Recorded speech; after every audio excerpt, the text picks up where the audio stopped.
peserta, dan pada tahun 2022 diselenggarakan sebanyak 12 kegiatan dengan 1.147 peserta yang mengikuti, dan alhamdulillah pada tahun 2023 ini akan dilanjutkan hingga seterusnya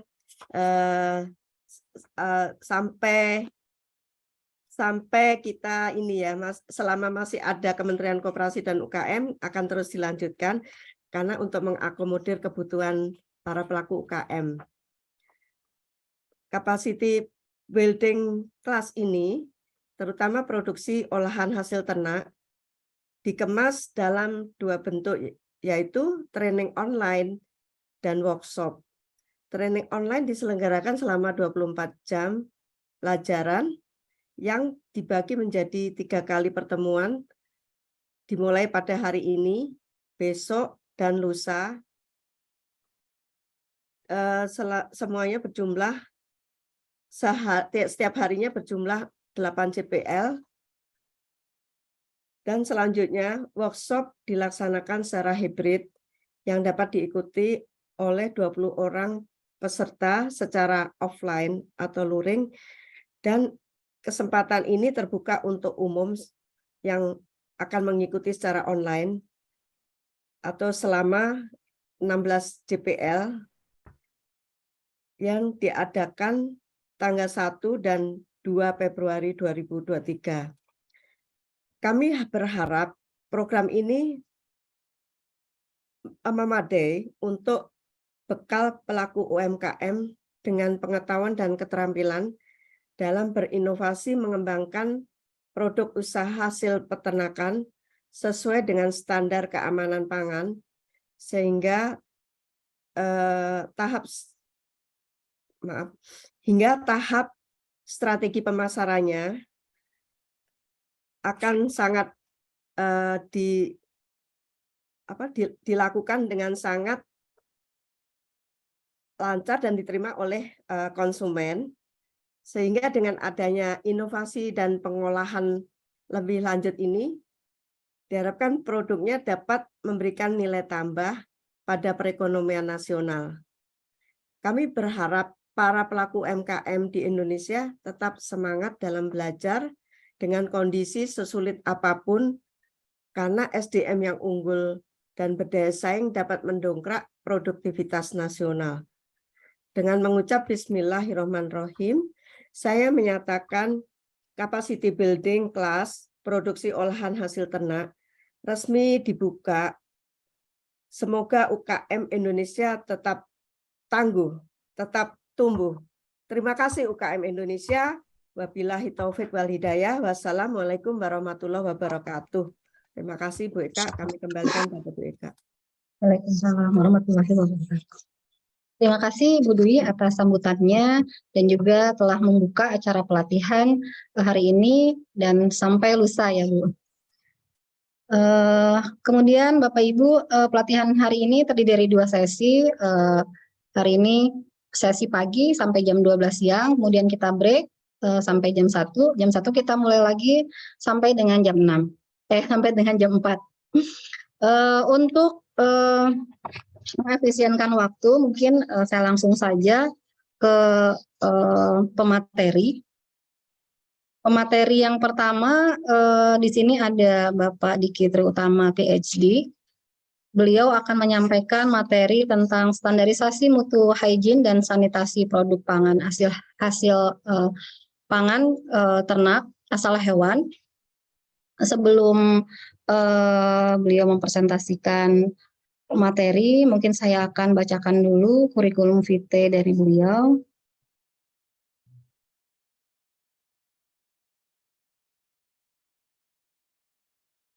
Bapak Diki Triutama, SPT PhD, adalah seorang dosen Fakultas Peternakan. Beliau lahir di Tebing Tinggi pada 1 Desember 1991. Beliau menjadi staf dosen di Unpad sejak Februari 2021 melalui skema penerimaan dosen high quality talent. Kemudian aktif juga di kerjasama penelitian baik di dalam negeri maupun di luar negeri. Riwayat pendidikan beliau menyelesaikan studi sarjana pada tahun 2013 dari IPB University, kemudian gelar doktor dari Animal Product and Food Science di Kangwon National University pada tahun 2019. Bidang keahlian beliau adalah pengembangan produk asal hewan. Kemudian riwayat pekerjaan sebelum ke Unpad, beliau pernah menjadi staf dosen di Fakultas Peternakan Universitas Brawijaya. Dan pengalaman mengajar beliau yang pertama ada teknologi hasil ternak, kemudian teknologi pengolahan daging, pengolahan mutu hasil ternak, pengembangan produk pangan hasil ternak. Kemudian ini ada kontak beliau, jika Bapak Ibu membutuhkan konsultasi ya bisa mengontak beliau. Pak Diki sudah siap? Sudah, BK. Ya, jadi presentasi dilaksanakan kurang lebih 60 menit. Kemudian setelah itu presenter yang kedua, narasumber yang kedua, Pak Jajang, baru kita ada sesi tanya jawab. Mungkin saya mengingatkan juga untuk Bapak Ibu yang telah hadir, untuk bisa mendapatkan sertifikat, Bapak Ibu harus mengikuti pretest, kemudian post-test di akhir pelatihan di tiap harinya, dan mengisi evaluasi kegiatan. Setelah itu Bapak Ibu bisa mengklaim sertifikat. Baiklah, tanpa panjang lebar lagi, saya persilahkan Bapak Diki untuk memulai presentasinya. Terima kasih Ibu Dr. Eka Wulandari. Hadirin yang berbahagia, Assalamualaikum warahmatullahi wabarakatuh. Waalaikumsalam. Selamat pagi, salam sejahtera untuk kita semua. Saya merasa sangat terhormat mendapatkan kesempatan menjadi narasumber di kelas Capacity Building ini di tahun 2023. Terima kasih tim kampus UKM Kemenkop yang telah mempercayakan kami dari Unpad untuk menjadi narasumber. Topik yang saya akan sampaikan mengenai hygiene dan sanitasi, terutama untuk usaha pengolahan hasil ternak.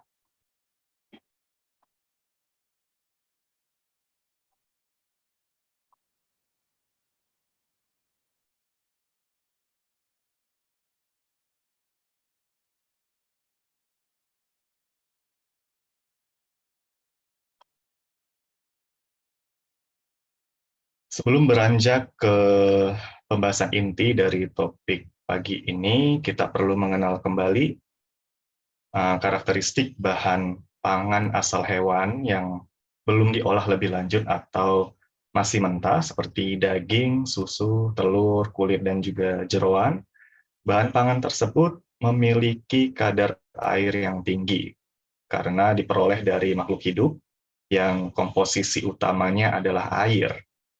Di mana ada air, di situ ada kehidupan, termasuk makhluk tak kasat mata, tapi bisa dilihat dengan menggunakan mikroskop, yaitu mikroorganisme seperti bakteri, virus, kapang, dan hamir. Kalau kapang umumnya bisa terlihat dengan jelas, sedangkan yang lain tidak kasat mata. Mikroorganisme tersebut pastilah membutuhkan zat gizi, sama seperti manusia. Zat gizi tersebut dimanfaatkan untuk tumbuh dan berkembang biak. Bahan pangan asal hewan tadi menyediakan zat gizi, ada yang makro seperti protein, lemak, dan juga karbohidrat. Hanya saja didominasi oleh protein dan lemak ya, khusus untuk produk pangan asal hewan. Sedangkan pangan nabati umumnya didominasi oleh karbohidrat. Lalu ada juga zat gizi mikro seperti mineral dan vitamin. Selain tinggi air ya, juga tinggi zat gizi. Bahan pangan hewani rentan terkontaminasi sel-sel mikroorganisme yang kalau dibiarkan akan tumbuh dan berkembang biak. Mikroorganisme jenisnya beragam, ada yang bisa bermanfaat bagi tubuh kita, melakukan simbiosis mutualisme, namun banyak juga yang menyebabkan penyakit atau juga disebut patogenik. Secara umum, mikroorganisme tersebut merombak molekul zat gizi yang tadi makro, besar, kompleks, menjadi lebih sederhana, seperti saluran pencernaan kita ya. Jadi di mikroorganisme juga ada sistem yang sama, mendigest zat-zat gizi makro menjadi bentuk-bentuk yang lebih sederhana agar bisa dimanfaatkan oleh sel. Nah, dari sisa-sisanya akan menghasilkan gas dan juga metabolit lainnya, yang mungkin saja kalau ada bakteri penyebab penyakit menghasilkan toksin atau racun yang bisa melawan sel-sel mikroorganisme yang kompetitif, yang berkompetisi dengan sel tersebut, atau kalau di tubuh manusia kan malah menjadi penyakit. Selain itu, tadi hasil metabolisme bisa berupa gas yang dihasilkan bisa menghasilkan bau yang busuk, seperti gas amonia dan juga hidrogen disulfida. Ini hasil perombakan dari protein umumnya. Aktivitas tersebut istilahnya adalah pembusukan. Ada juga bakteri yang memfermentasi, ya, ada yang menghasilkan asam seperti untuk membuat yogurt dan acar, ya, pickles. Kita juga memanfaatkan mikroorganisme. Ada yang menghasilkan alkohol ya untuk membuat minuman-minuman beralkohol seperti bir dan sebagainya. Bahkan dengan bantuan mikroorganisme yang bermanfaat tadi, produknya malah menjadi lebih awet untuk disimpan. Dan karakteristiknya tadi ya berubah menjadi mungkin lebih bisa dinikmati. Jadi ada yang bermanfaat, ada yang merugikan. Ya, manusia diberikan Tuhan akal untuk mengontrol proses pengolahan bahan pangan menggunakan mikroorganisme. Apa yang harus dicari kita adalah pengetahuan sebagai landasan berpikir dan mengeksekusi pengolahan yang baik dan juga yang benar. Bapak dan Ibu sudah sangat tepat hadir pada kelas ini. Saya akan menyampaikan lebih lanjut bagaimana mengontrol mikroorganisme yang merugikan agar makanan yang kita produksi, baik untuk dikonsumsi sendiri ataupun dijual ke konsumen, itu tetap aman. Pemerintah dalam upaya menyediakan dan menjamin pangan yang aman dikonsumsi masyarakat, pemerintah mengeluarkan kebijakan seperti Undang-Undang Pangan, peraturan-peraturan turunan di bawahnya yang mengatur peredaran pangan, kemudian standarisasi mutu pangan, dan sebagainya. Tentu saja para pelaku usaha dan juga konsumen sangat perlu dan harus sangat aware terhadap isu keamanan dan mutu pangan. Sebagai konsumen, pasti tidak mau mengeluarkan uang untuk membeli makanan yang malah merugikan dalam hal kesehatan dan juga lain-lain. Sebagai produsen atau pelaku usaha juga tidak mau ada menerima komplain sampai nantinya malah perusahaannya ditutup karena temuan kasus keamanan pangan. Seperti Badan Standarisasi Nasional dalam perannya mengeluarkan standar-standar mutu berbagai jenis bahan dan olahan makanan asal hewan. Jadi dari mentah sampai produk jadi, produk olahannya, seperti SNI karkas, ya, karkas dan daging sapi, karkas dan daging ayam, kambing, domba, susu segar, kemudian olahannya ada dendeng, bakso, dan lain-lain, itu sudah ada standarnya. Bapak Ibu sebagai pelaku usaha dan juga sebagai konsumen perlu mengetahui standar nasional. Ada informasi terkait standar mutu ya, batas maksimum maupun minimum dari segala kategori unsur yang ada di produk. Seperti zat gizi tadi yang makro, protein dan lemak itu berbeda-beda batasan maksimum dan minimumnya untuk setiap jenis bahan pangan maupun olahannya.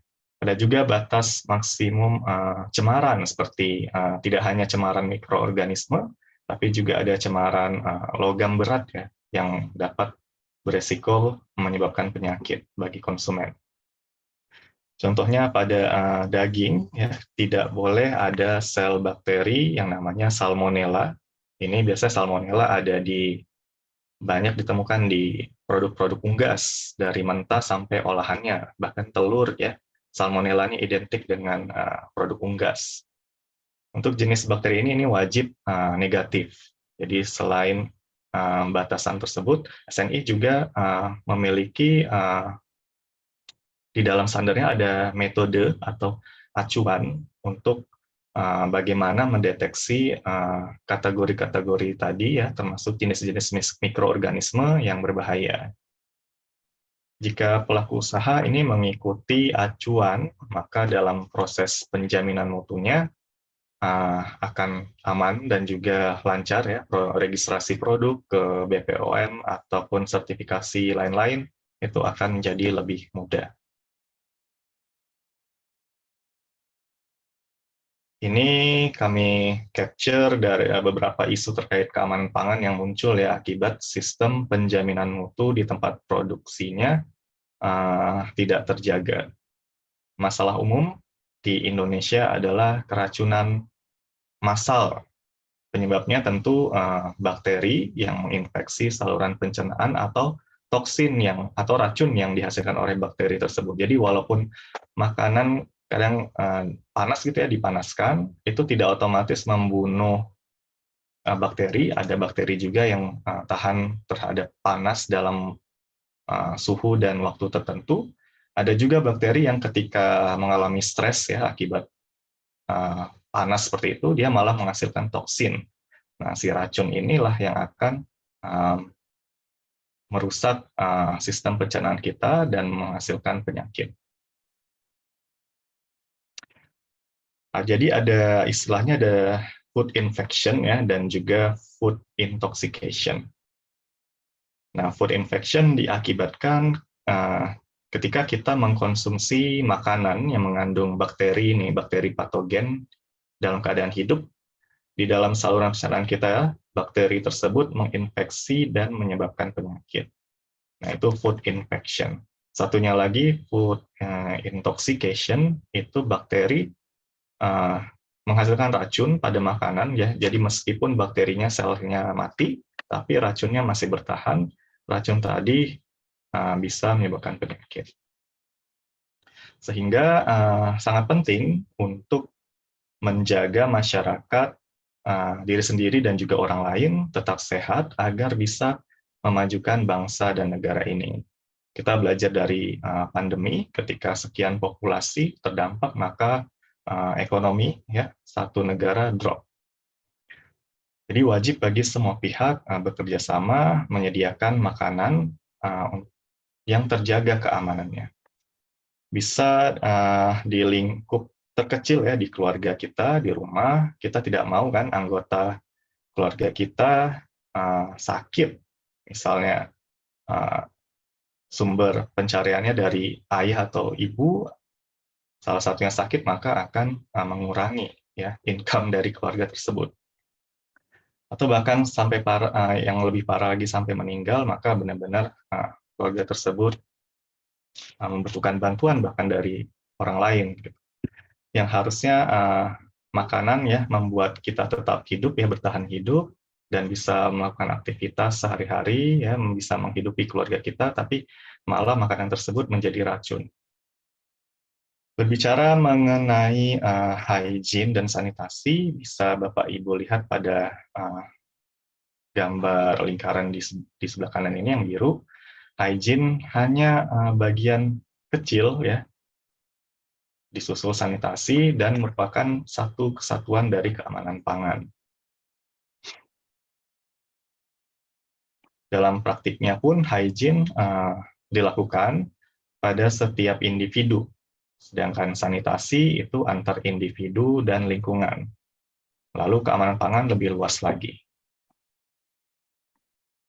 Di sanitasi itu istilah penting yang perlu kita perhatikan, perlu kita ingat-ingat. Sanitasi, dalam hal ini sanitasi pangan, merupakan upaya untuk menciptakan dan mempertahankan kondisi pangan yang sehat dan higienis yang bebas dari bahaya cemaran biologis seperti mikroorganisme, bahan-bahan kimia yang berbahaya bagi tubuh, dan juga benda-benda fisik lain seperti ada rambut, kemudian logam gitu ya, batu, kerikil, dan lain-lain. Sanitasi merupakan keseluruhan upaya yang mencakup kegiatan atau tindakan yang perlu dilakukan untuk membebaskan hal-hal yang berkenaan dengan kebutuhan manusia, baik itu berupa barang atau jasa, dari segala bentuk gangguan atau bahaya yang merusak kebutuhan manusia dipandang dari sudut kesehatan. Jadi, implementasinya ke kesehatan. Sedangkan hygiene tadi bagian lebih kecil ya daripada sanitasi yang bersifatnya personal. Itu usaha kesehatan preventif yang menitik beratkan kegiatannya pada usaha kesehatan individu maupun usaha kesehatan pribadi manusia. Hygiene merupakan aspek yang berkenaan dengan kesehatan manusia atau masyarakat yang meliputi semua usaha serta kegiatan untuk melindungi, memelihara, dan mempertinggi tingkat kesehatan jasmani maupun rohani, baik perorangan maupun kelompok masyarakat. Jadi di sini juga ada disebut rohani, karena di tubuh yang sehat pasti jiwanya juga kuat. Konsep kuncinya, nah ini yang perlu diperhatikan, jadi tidak perlu macam-macam, hanya aman dan bermutu. Selain memenuhi standar mutu, juga menyediakan pangan yang aman dikonsumsi. Ada istilah yang perlu kita ketahui meskipun dalam bahasa Inggris, tapi kalau Bapak Ibu ingin produksinya sampai ke level ekspor ke negara lain, maka kita perlu mengenal istilah-istilah umum meskipun berbahasa asing. Seperti hazard itu bahaya, kemudian resiko atau risk, kemudian krisis. Memang tidak akan ada yang bebas dari bahaya secara absolut ya. Akan selalu ada namanya resiko. Jadi meskipun peluangnya sangat-sangat kecil, itu masih disebut dengan resiko. Tapi sebagai pelaku usaha ya wajib meminimalkan resiko sampai yang terkecil semampu kita. Jadi kalau mungkin ada kriteria-kriteria batasan gitu ya. Nah, kalau kita sudah bisa mencapai batas, maka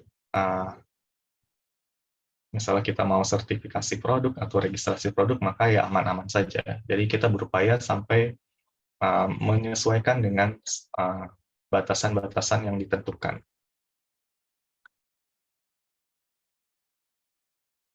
Hal yang perlu diperhatikan adalah setiap orang atau siapa saja yang terlibat, mulai dari penyediaan bahan baku, pengolahannya, prosesnya, pengemasan, penyimpanan, itu harus orang yang terlatih atau sudah terdidik terlebih dahulu. Maka penting Bapak Ibu mengikuti program-program seperti kelas ini ya. Kelas ini nanti juga akan ada diikuti dengan sertifikasi-sertifikasi lain yang sifatnya non degree ya. Kalau degree Bapak Ibu mungkin membutuhkan sertifikat degree dari perguruan tinggi. Kalau sertifikasi kompetensi itu bisa diperoleh dari lembaga sertifikasi mana saja selama diakui. Itu untuk menambah keyakinan ya. Dari misal kita bekerja sama dengan orang lain akan lebih percaya, atau ketika berbicara tentang produk yang memiliki sertifikat yang lengkap, maka akan lebih dipercayai oleh konsumen.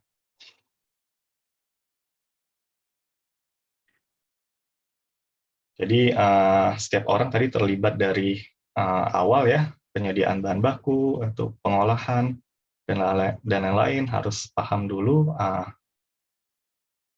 proses dan juga prinsip-prinsip dalam melakukan usaha.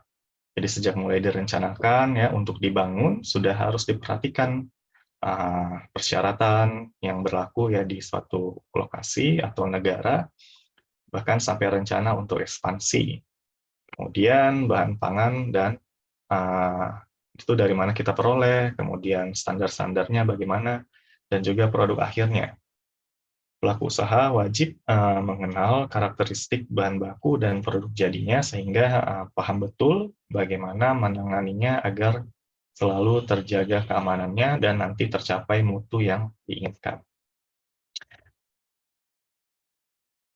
Pada masa pandemi, salah satu upaya yang bisa dilakukan adalah adjustment, ya, penyesuaian.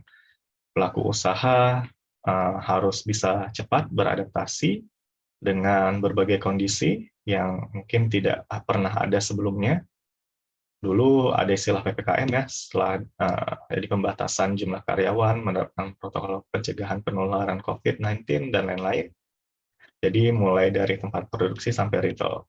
Walaupun sudah dicabut, ya, istilah PPKM, namun ketika kita ingin, ya, mempertahankan mutu atau SOP yang sudah ada yang baik, ya, yang mungkin sudah dievaluasi ternyata baik dan malah mungkin karena lebih ketat lagi protokolnya malah menjadi lebih baik, itu boleh kita pertahankan.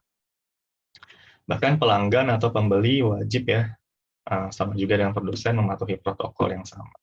Semua dilakukan dalam upaya menjaga bangsa ini agar tidak kolaps, ya, karena satu penyakit. Ini ilustrasi di mana sanitasi dan hygiene perlu dilakukan. Kita perhatikan dari sebelah kiri, ya, ini sumber kontaminasi, bisa dari kotoran, padat cair gitu, ya, kemudian dari air yang terkontaminasi dan juga udara yang terkontaminasi. Jadi lokasi dan fasilitas yang bersinggungan dengan bahan makanan ataupun dengan makanan yang sudah diolah harus dibersihkan. Upaya ini disebut dengan sanitasi. Tadi ingat sanitasi, jadi hubungannya dengan lingkungan.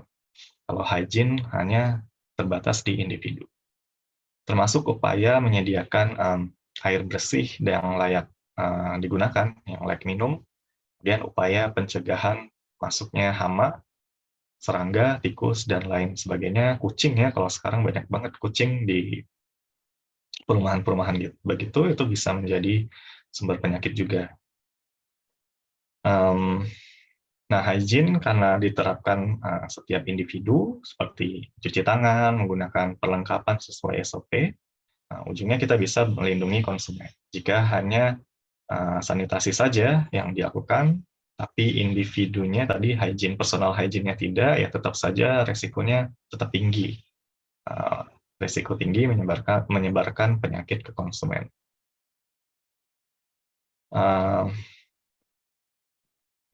Ilustrasi tadi jangan hanya dianggap dilakukan di pabrik gitu, ya, atau di lokasi produksi makanan olahan.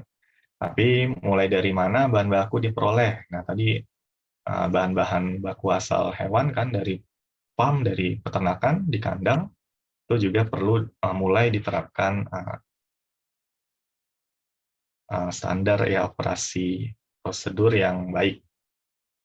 Karena kita berbicara tentang produk hewan, otomatis tadi asalnya dari farm atau kandang, sanitasi dan hygiene ini wajib diterapkan mulai dari kandang sampai bahkan di rumah konsumen. Karena kita berbicara tentang tadi bahan pangan yang mudah tercemar atau terkontaminasi mikroorganisme yang mungkin bisa menyebabkan penyakit ke manusia. Hanya saja kita perlu tahu sampai di lingkup mana tanggung jawab dari setiap pelaku. Nah, kalau konsumen kan tidak mungkin bertanggung jawab dari kandang, ya, itu biarkan tanggung jawab peternak di kandang, di farm.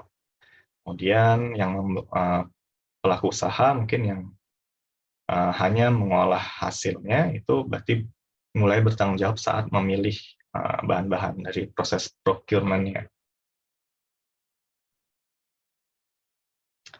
Dari proses procurement biasanya ada persyaratan yang harus dipenuhi. Jadi pelaku usaha memberikan syarat gitu, ya, kepada supplier yang harus dipenuhi, ya, penyediaan bahan baku agar bahan bakunya sesuai standar perusahaan. Lalu perusahaan juga yang mengolah makanan bertanggung jawab dari pembelian bahan baku sampai distribusi, tapi ini tergantung juga jika melibatkan pihak lain, maka tanggung jawabnya disebar ke pihak-pihak tersebut. Misalnya perusahaan penyedia kemasan, perusahaan logistik, dan retail itu tanggung jawabnya dibagi, ya.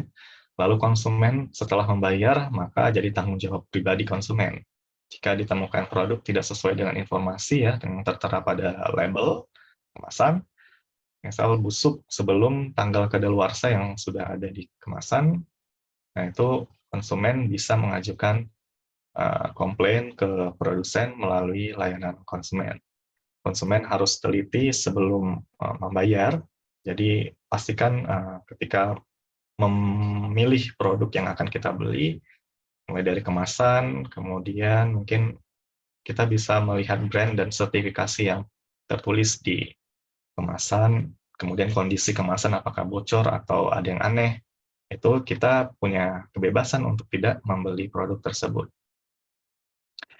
Jadi jangan beli jika kemasan sudah rusak dan ada ciri-ciri lain yang aneh gitu ya, yang langsung bisa terlihat. Jadi untuk apa ngeluarin uang untuk produk yang rusak?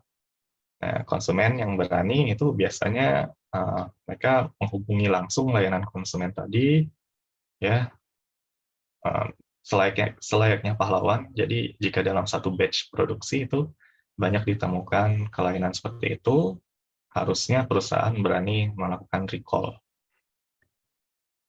Ada lagi upaya untuk memudahkan pengawasan terhadap sistem penjaminan mutu dan keamanan pangan, yakni dengan menerapkan sistem penelusuran dari yang sederhana, misalnya catatan atau recording nomor produksi, tanggal produksi.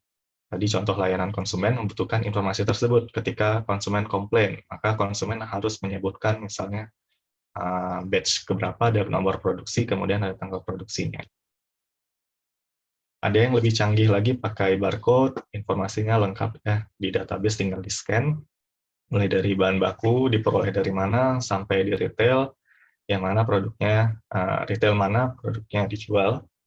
Jadi butuh investasi untuk menerapkan sistem yang seperti ini, tapi cara sederhana juga masih boleh diterapkan. Jadi canggih tadi itu untuk efisiensi dan efektivitas. Jadi kalau skalanya besar, maka butuh efisiensi, pakai sistem yang canggih, investasi di awal tinggi, namun nantinya menjadi lebih efisien. Namun kalau baru skala kecil, boleh pakai sistem yang sederhana. Jadi sistem pelacakan atau disebut dengan traceability. Sehingga bukan peralatan atau sistemnya mesti canggih ya, yang penting konsepnya terpakai dalam upaya menjaga keamanan pangan dan kesehatan siapapun. Untuk masing-masing upaya sanitasi dan hygiene terdapat komponen-komponen yang perlu diperhatikan. Kalau sanitasi tadi ingat berhubungan dengan lingkungan, fasilitas, peralatan. Kalau hygiene diri sendiri, jadi kesehtan diri. Sudah bersikah, kemudian tidak menggunakan aksesoris yang beresiko menjadi sumber cemaran atau jatuh gitu ya ke adonan, kemudian ditemukan nanti di produk. Lalu kesehatan diri menggunakan APD ya, sesuai SOP tergantung produk olahannya apa dan juga sebagainya. Baik sanitasi dan hygiene perlu ada catatan, jadi perlu direcord, dicatat secara rutin untuk tadi sistem pelacakan. Jika terjadi masalah, jadi mudah ditemukan penyebabnya dan tadi penyebabnya mudah diatasi. Akan dengan mudah ya ditemukan tadi sumber penyebabnya untuk bisa cepat menanganinya, seperti hal-hal suhu ruangan misalnya, atau suhu saat proses pemanasan, suhu penyimpanan, suhu refrigerator atau pendingin, dan suhu freezer pembekuan saat menyimpan. Jadi perlu ada catatan rutin setiap hari gitu ya, dipantau. Mungkin saja kalau terjadi kerusakan di alat, maka suhunya akan berubah.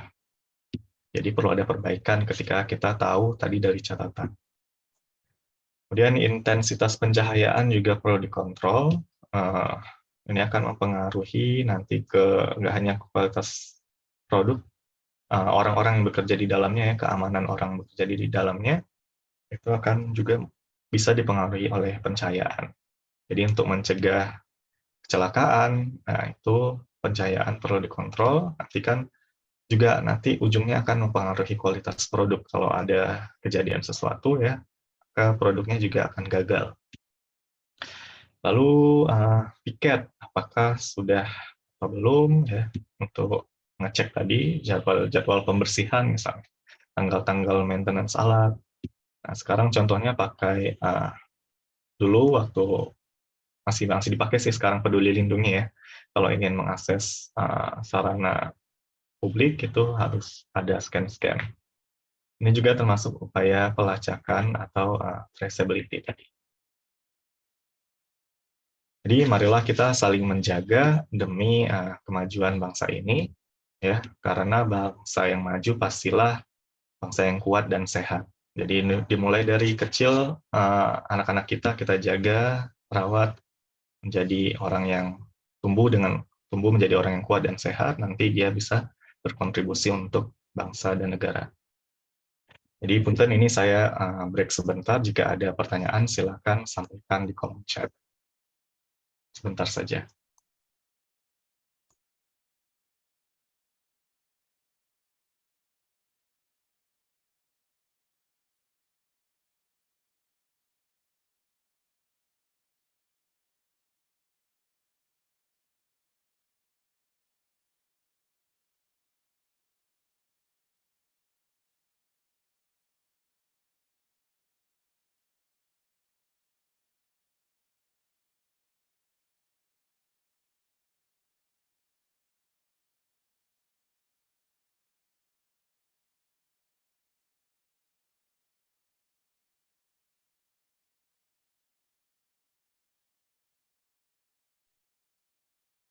Baik, terima kasih Bapak dan Ibu masih setia mengikuti kelas pagi ini. Mari kita lanjutkan. Slide berikutnya tentang peraturan-peraturan. Nah, ini pemerintah dalam upaya menyediakan dan menjamin mutu pangan ya, pangan yang aman, menerbitkan beberapa peraturan ya yang terkait seperti Undang-Undang Pangan dan juga peraturan pemerintah tentang keamanan pangan. Jadi sanitasi dan hygiene merupakan landasan benar-benar dasar fundamental dari keamanan pangan. Untuk memperoleh segala macam sertifikasi terkait dengan registrasi makanan tadi, izin edar, sertifikat HACCP ya, HACCP, halal, ISO, dan untuk ekspor, keperluan ekspor, sanitasi dan hygiene menjadi patokan yang awal sebagai dasar. Di manfaat atau keuntungan bagi pelaku usaha yang menerapkan sanitasi dan hygiene dengan sangat baik, ya, diantaranya memudahkan dalam penerapan sistem penjaminan mutu, mencegah pengembangan menyebarnya penyakit ya asal pangan, meningkatkan sales, kemudian meningkatkan kualitas produk dan daya simpan, mencegah pengembangan penyakit melalui udara, melalui air, kemudian respon dari konsumen itu diterima dengan baik, kemudian mungkin bisa booming gitu ya, bisa viral, diviralkan konsumen karena kualitasnya baik. Kemudian mengurangi resiko kejadian penyakit-penyakit yang dapat menurunkan kesehatan masyarakat. Kemudian pada saat kita proses sertifikasi ataupun memperoleh untuk mendapatkan izin edar, maka agensi atau BPOM misalnya atau dari lembaga tertentu akan lebih percaya dan memberikan nilai yang baik dan prosesnya menjadi lebih cepat. Lalu sekarang juga lagi zamannya zero waste ya. Jadi kalau Bapak Ibu juga menerapkan konsep zero waste, maka akan menambah juga value dari perusahaan, nama perusahaan menjadi lebih baik. Kemudian moral sangat penting tadi, karena tidak hanya untuk diri sendiri tapi juga untuk orang lain. Jadi kalau kita bisa menjaga makanan yang kita produksi terjaga kualitas dan keamanannya, maka kita juga mungkin ya dapat pahala gitu. Selain menyediakan makanan untuk orang yang butuh makan, juga tadi orang kan ada proses transaksi jual beli ya, maka tidak ada keraguan di sana. Jadi istilahnya baik-baik saja. kita dapat pahala. Tidak menipu, seperti itu. Nah, ini contoh diagram sanitasi yang buruk. Nah, di sini ujungnya poor sanitation, berarti buruk. Ini ada 7 komponen, nah masing-masing memiliki keterkaitan dalam prosesnya. Jika ada yang satu tidak benar, maka ujung-ujungnya menghasilkan sanitasi yang buruk. Jadi harus semuanya terjaga ya dari 7 komponen ini.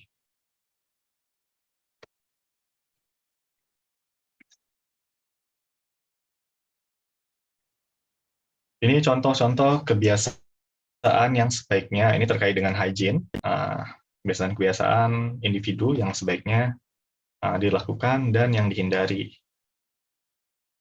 Ini pertama pada tangan, contohnya sebaiknya dilakukan pastinya mencuci tangan dengan sabun dan air bersih yang mengalir, baru pakai disinfektan yang lain. Jadi Bapak Ibu kalau misalnya zaman pandemi kan sering bawa alkohol yang spray atau hand sanitizer, namun itu bukan untuk mencuci tangan ya tujuannya. Jadi kalau tangan Bapak Ibu bersih ya dari sisa-sisa makanan, memang sudah tidak kelihatan kotoran, nah itu boleh langsung pakai hand sanitizer. Tapi kalau misalnya setelah makan, bukan pakai hand sanitizer untuk membersihkannya.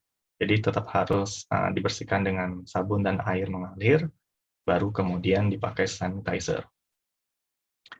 Ini contoh baik lagi mengenakan pelindung tangan, ya. Jadi ada pelindung tangan yang untuk mungkin proses pengolahan bahan-bahan yang basah, untuk menghindari kontaminasi silang ya dari tangan kita ke bahan makanan. Ada juga pelindung tangan yang fungsinya mengamankan tangan kita dari bahaya, dari kecelakaan kerja. Misalnya kita bekerja di bidang butcher gitu ya, memotong daging, karkas atau daging, itu kan menggunakan pisau tajam, maka ada sarung tangan khusus yang untuk mencegah terjadinya kecelakaan kerja. Jadi mohon dihindari di bagian produksi, terutama yang berhubungan langsung dengan bahan makanan ataupun makanan olahan, itu tangan kita yang sering berinteraksi itu perlu dijaga kebersihannya. Jadi hindari menggunakan kutek ataupun kukunya panjang, kemudian aksesoris logam ya, yang kemungkinan bakal menjadi sumber kontaminasi untuk bahan makanan. Megang handphone dan merokok atau megang rambut. Nah, biasanya ada APD lengkap ya kalau di bagian produksi, ada standarnya yang harus diikuti. Lalu berkaitan dengan ini sanitasi, jadi ada hubungannya dengan lingkungan, air, udara, juga kotoran-kotoran padat ya, dan juga cair, itu perlu kita perhatikan. Sumber air pastinya airnya yang bersih untuk usaha pengolahan makanan ya. Jadi pastikan sebelum mendirikan plan untuk processing atau bagian unit untuk produksi, pastikan sumber air bersihnya mudah diperoleh, pastikan area sekitar itu bisa untuk menangani limbah ya, tidak mengganggu siapapun gitu ya. Jadi perusahaannya boleh berdiri di situ, tapi jangan sampai merugikan masyarakat sekitar. Ventilasi biasanya ini harus diperhatikan, ventilasi udara jangan biarkan udara kotor dari area kotor ya masuk ke area bersih untuk produksi. Kemudian desain dinding, kemudian lantai perlu diperhatikan, ada standarnya agar nanti mudah dibersihkan dan tidak menjadi sumber kontaminasi. Lalu layout ruangan harus dibuat terorganisasi ya, jangan sampai nanti dari bagian area bersih ke area kotor, kemudian sebaliknya itu malah akan memudahkan kontaminasi. Jadi harus dibuat arah yang benar gitu, dari area yang paling kotor sampai yang paling bersih harus terpisah. Lalu peralatan, ketika kita membeli peralatan juga harus tahu materialnya apa, apakah aman ya untuk usaha makanan. Pastikan juga bahan materialnya yang tahan lama, ya, tidak mudah rusak ketika dibersihkan dan mudah untuk dibersihkan. Jadi desainnya kalau bisa yang tidak begitu melekuk-melekuk, nanti akan sulit untuk dibersihkan. Kemudian stainless steel ya, umumnya untuk agar tidak mudah karat, karena ketika kita membersihkan peralatan, biasanya ditambahkan juga desinfektan, seperti klorin. Klorin itu akan mudah membuat korosi ya, peralatan-peralatan yang terbuat dari logam besi. Jadi kalau kita beli peralatan, sebaiknya yang sudah stainless. Kemudian material yang dari kayu, papan gini, umumnya sulit dibersihkan ya ketika kita pakai pisau di atas kayu gini, kemungkinan bakal terjadi celah gitu ya, muncul celah, dan mungkin aja sisa-sisa daging, sisa lemak itu tidak bisa dibersihkan sempurna. Jadi kalau untuk di rumah silakan diganti, jangan dibiarkan lama gitu ya. Minimal setahun sekali lah diganti peralatan dari kayu seperti ini. Dan kalau nggak mau ganti ya beli peralatan stainless. Lalu menghandling makanan, mulai dari bahan mentah ya yang kita beli, itu bagaimana menanganinya sampai proses pengemasan nantinya. Kita tidak boleh menstok bahan-bahan yang sifatnya basah ya, seperti hasil ternak, terlalu lama, karena akan menurunkan kualitas dan selain itu juga memudahkan kontaminasi. Jadi sebaiknya kita atur rencana untuk tadi pembelian bahan baku, jangan sampai lama disimpan di gudang gitu, atau kalau bahan makanan dari ternak biasanya dalam refrigerator atau freezer. Jadi ketahui karakteristik bahan makanan, kalau sayur, cara menyimpannya bagaimana, kemudian daging, susu, telur, cara penyimpanan yang baiknya bagaimana. Kalau untuk telur, sudah ada teknologi ataupun produk-produk ya yang dibuat jadi tidak bentuk telur utuh segar gitu ya dalam cangkang. Biasanya ada yang dibuat telur dipecahkan gitu, jadi terpisah kuning dan putihnya atau campur, kemudian dipasteurisasi di dalam, jadi bentuknya seperti susu UHT gitu ya dalam karton. Itu mungkin tujuannya untuk mempermudahkan produksi skala besar. Jadi perusahaan-perusahaan skala besar nggak perlu beli telur-telur dalam cangkang. Kemudian daging. Kalau daging sebaiknya jangan biarkan disimpan dalam keadaan utuh besar gitu ya, kecuali kita ingin memakai semuanya. Jadi nggak boleh ada istilahnya kita stok dalam ukuran yang sangat besar, tapi kemudian kita potong gitu ya, disimpan lagi bagian yang tidak dipakai. Nah, itu biasanya merusak kualitas dan juga meningkatkan risiko kontaminasi. Jadi kalau bisa di-pack sesuai ukuran untuk digunakan ya, sesuai yang digunakan untuk produksi. Lalu untuk bagian awal mungkin bagian produksi itu APD harus disesuaikan.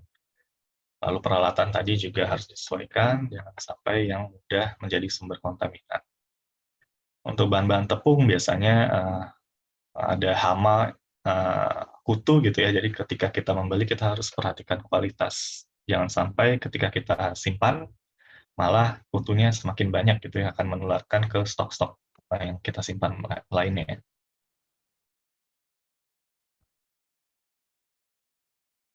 Nah, aspek-aspek sanitasi dan hygiene ini saya peroleh dari standar yang berlaku ya. Aspek berdasarkan pada SSOP. SSOP ini istilah salah satu persyaratan dasar untuk melakukan pengawasan mutu dan keamanan pangan. Dimulai dari lokasi dan lingkungan, kemudian sistem yang dibangun di dalamnya, sistem hygiene dan sanitasi. Lokasi dan lingkungan ini harusnya sebelum kita mendirikan processing plan ya atau pabriknya, itu harus kita pikirkan apakah sesuai standar atau tidak. Jadi jarak fasilitas dengan sumber cemaran atau jarak pabrik dengan sumber cemaran atau perkiraan ya sumber-sumber kontaminasi itu harus jauh, jangan sampai terlalu dekat sehingga kemungkinan bisa mengkontaminasi fasilitas atau pabrik. Kemudian kecukupan pasokan air bersih ya yang memenuhi persyaratan air minum. Kita harus cek dulu tuh air bersih yang ada mengalir di sekitar lokasi apakah sesuai standar atau tidak. Kemudian apakah mudah ya untuk membuang limbah cair dekat saluran pembuangan atau mungkin kalau kita ingin mendirikan fasilitas sendiri ya, mengolah limbah sendiri sebelum dibuang ke saluran yang umum gitu, yang ke lingkungan. Nah, itu perlu kita pertimbangkan. Kemudian sumber listrik cukup atau tidak, tergantung dari kapasitas produksi dan peralatan-peralatan yang digunakan. Kalau berbicara tentang produk asal ternak, otomatis membutuhkan mesin berpendingin ya untuk penyimpanan. Nah, itu pasti mengkonsumsi listrik yang cukup besar. Kemudian ketersediaan akses transportasi, jalannya jangan sempit gitu ya. Untuk misalnya kendaraan yang butuh ada mesin pendinginnya, box gitu, cooling box, jangan sampai tidak bisa melintasi jalan ya untuk masuk ke pabrik. Kemudian lahannya cukup ya untuk ekspansi, jadi jangan beli tanah pas-pasan gitu. Siapa tahu kan usahanya semakin meluas gitu, bisa ditambah mungkin unit lainnya di dalam satu area pabrik. Kemudian sistem hygiene dan sanitasi. Nah, mulai dari bangunan dan juga peralatan dan pekerjaannya sendiri. Jadi bangunan, unsur-unsurnya ada lantai, kemudian ventilasi, langit-langit, pintu dan jendela, sistem penerangan, pencahayaan, kemudian sarana penampungan limbah, dan juga jamban untuk pekerja. Lalu peralatan, nanti akan disampaikan. Lantai ini material yang sering umum digunakan di fasilitas produksi, biasanya terbuat dari epoksi ya. Kemudian kemiringannya harus cukup, sediakan saluran pembuangan. Jadi misalnya di sini dibuat paling landai ya dibandingkan di area pinggirnya. Kemudian dia kedap air, mulai dari lantai bagian sini, ujung sini sampai ujung sini harus kedap air. Kemudian harus halus dan juga rata, tidak boleh ada tonjolan-tonjolan gitu yang mengakibatkan ada penumpukan kotoran. Kemudian tahan lama, mudah dibersihkan, dan perhatikan pertemuan antara lantai dan juga dinding harus melengkung tanpa celah agar mudah dibersihkan. Jadi epoksinya juga sebaiknya sih diteruskan sampai ke dinding beberapa sentimeter. Apalagi kalau misalnya di ruangan ini peralatannya besar-besar begini, jadi kalau untuk mencuci kan tidak mungkin dipretelin jadi kecil-kecil, jadi bisa langsung dibersihkan di ruangan ini atau di ruangan lain mungkin ada saluran airnya. Kemudian ventilasi didesain untuk mengurangi resiko kontaminasi dari udara ke makanan, kemudian mengatur suhu ruangan baik untuk produk maupun bekerja agar pekerjanya juga nyaman bekerja, kemudian produknya juga tidak mudah rusak. Kemudian untuk membuang gas dan menghindari bau, karena beberapa bahan makanan yang mengandung lemak tinggi biasanya mudah menyerap bau yang tidak sedap. Kemudian mengontrol kelembapan udara. Kalau bisa dilengkapi dengan filter udara dan aliran udara tidak boleh mengarah dari area kotor ke area bersih. Jadi harus didesain di layout awalnya itu harus sudah dipikirkan dari awal. Kemudian langit-langit. Langit-langit ini materialnya yang tidak mudah retak, ya, tidak bercelah, tidak terdapat tonjolan ataupun lengkungan, kemudian sambungan yang terbuka, kedap air dan berwarna terang, kemudian ketinggiannya 3 meter, dari lantai ke langit-langit. Kemudian materialnya harus food grade, bukan asbestos. Nah, ini juga terkait dengan kesehatan pekerjanya. Karena asbestos berisiko ya menyebabkan kanker. Kemudian pintu dan jendela harus tahan air, jadi tidak boleh ada sirkulasi kelembapan udara tinggi ke rendah. Di sini harus dibatasi oleh jenis jendela yang baik. Kemudian bahan materialnya halus dan mudah dibersihkan, tidak aneh-aneh desainnya ya, jadi harus yang simple agar mudah dibersihkan. Dapat menahan debu, kotoran, dan serangga. Kalau pintu biasanya ada juga tambahan tabir ya, itu agar mudah dibersihkan dan tidak buka tutup terlalu sering. Kemudian penerangan ini sebaiknya yang tanpa berbayang, jadi kita harus meletakkan lampunya seperti ini contohnya agar tidak ada muncul bayangan dimanapun. Kemudian intensitas penerangannya disesuaikan dengan fungsi dari ruangan. Misalnya ruang inspeksi, kita butuh yang sangat terang agar terlihat dengan jelas apa yang mau diinspeksi, jadi harus sampai dengan 540 lux. Ruang proses 220, dan ruang lainnya untuk kantor gitu boleh di 110. Kemudian sarana penampungan limbah. Jadi kalau kita berinvestasi, jangan lupa limbah juga harus kita pikirkan, jangan sampai merusak lingkungan dan membuat masyarakat sekitarnya jadinya komplain ke perusahaan. Nah, ruang pengolahan harus dilengkapi dengan sarana penyimpanan limbah sementara sebelum dibuang ke luar lokasi. Dirancang dengan memperhatikan potensi kontaminasi area bersih, kemudian frekuensi pembuangan dilakukan secara rutin setiap hari, harus ada jadwalnya ya. Kemudian sarana dan peralatan yang kontak dengan limbah harus dibersihkan dan didisinfeksi. Jamban sangat penting karena pekerjanya manusia. Jadi satu jamban dan satu urinoir itu untuk maksimum 24 karyawan. Ada rasionya. Kalau punya karyawan lebih banyak, sampai dengan 50, maka harus ditambah satu lagi. Kalau ada laki-laki, ya tadi pakai urinoir. Kalau hanya perempuan, berarti hanya jamban saja. Kalau sampai dengan 100 karyawan, berarti butuh 3. Dan kelipatan 50 itu ditambah 1 masing-masing. Dan pastikan lokasi jamban tidak di luar ya, di luar dari area bersih atau area produksi. Jadi kalau pekerjanya sebelum bekerja, sebelum masuk area produksi, pastikan tidak ada keinginan untuk ke jamban. Kalaupun ada, maka harus dilunasi dulu di jamban sebelum bekerja.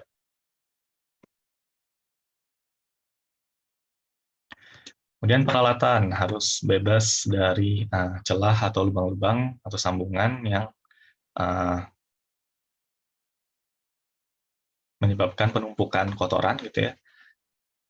Harus kedap air, tidak menyerap air, kemudian tidak berkarat dan tidak beracun. Kemudian dirancang, dibuat, dan ditata dengan baik sehingga mudah digunakan. Nah, harus punya label khusus, misalnya untuk daging, khusus untuk daging, untuk bahan-bahan lain khusus gitu ya. Kemudian misalnya untuk ruangan A, ruangan B, jadi tidak tertukar, tidak berpindah. Kemudian peralatan yang kontak langsung dengan makanan harus dipisah, ditandai, dan tidak digunakan untuk selain makanan. Untuk bekerja harus dilatih, dididik rutin ya terkait SSOP tadi, kemudian good manufacturing practice dan sistem penjaminan mutu supaya semuanya paham. Jadi nggak cuma manajernya saja yang paham, sampai ke level karyawan yang bersentuhan dengan makanannya harus paham. Pemeriksaan kesehatan rutin. Nah, sebaiknya perusahaan memfasilitasi ini supaya terkontrol juga. Kalau sekarang sudah ada banyak rapid test begitu ya, untuk mengontrol misalnya resiko penyebaran penyakit COVID misalnya. Atau kalau untuk kesehatan medical check up rutin tahunan boleh, mungkin bisa kita lihat untuk masalah performa dari pekerja. Kalau sudah kelihatan menurun, kita bisa menasihati ya agar menjaga kesehatan. Kemudian menjaga kebersihan lingkungan kerja, mengawasi dengan ketat terkait praktik sanitasi yang benar. Jadi bagaimana supaya sanitasi praktiknya benar ya harus dilatih dulu. Nah, pendidikan tentang hygiene dan sanitasi ini cakupannya di prinsip hygiene dan sanitasi, hygiene perorangan, personal hygiene, kemudian rasionalisasi penggunaan peralatan pencegahan infeksi atau kontaminasi. Jadi harus tahu bagaimana mencegah dan juga ketika ada sesuatu bagaimana cara menanganinya.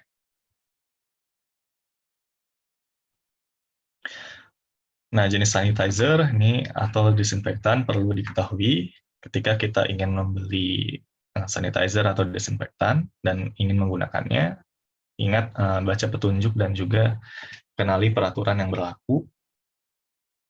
Disinfektan ini dalam membelinya kita harus mempertimbangkan jenis mikroorganisme yang akan dimusnahkan. Kemudian kalau tadi misalnya bahan pangan asal ternak, terutama produk-produk unggas, itu kan identik dengan salmonella, maka pastikan disinfektannya yang ampuh ya terhadap sel salmonella.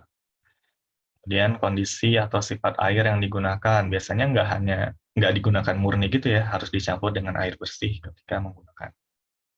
Dan harus tahu rasionya, konsentrasinya sampai berapa ppm yang boleh.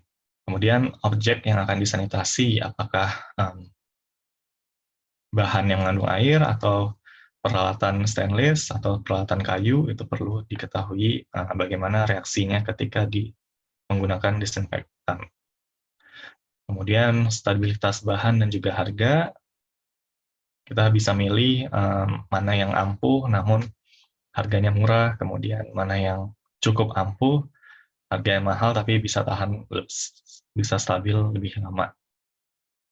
Nah, ini contoh-contoh disinfektan. Yang pertama yang umum digunakan klorin, lebih murah, mudah digunakan, cukup dicampur air bersih dengan rasio konsentrasinya maksimum, ini peraturan di dunia 200 ppm. Jadi klorin yang dibeli biasanya bahan aktifnya disebut sodium hipoklorit atau hypochlorite atau natrium hipoklorit. Jadi harus tahu konsentrasinya agar nanti bisa dibuat 200 ppm. Jadi biasanya sih di kemasannya ada panduannya untuk bagaimana menggunakannya. Dan klorin ini spektrum penggunaannya luas, bisa memusnahkan bakteri dan juga spora-spora yang dihasilkan oleh bakteri penghasil spora. Hanya saja dia karena klorin dia korosif dalam konsentrasi tinggi, asalkan bisa kita kontrol ya tadi konsentrasinya, kemudian peralatannya juga stainless, maka korosinya bisa kita cegah. Dan saat menggunakan harus berhati-hati karena bisa mengiritasi kulit, dan efektif jika pH-nya kurang dari 7, jadi kalau dicampur air maka yang dikasih asam gitu maka akan lebih efektif. Namun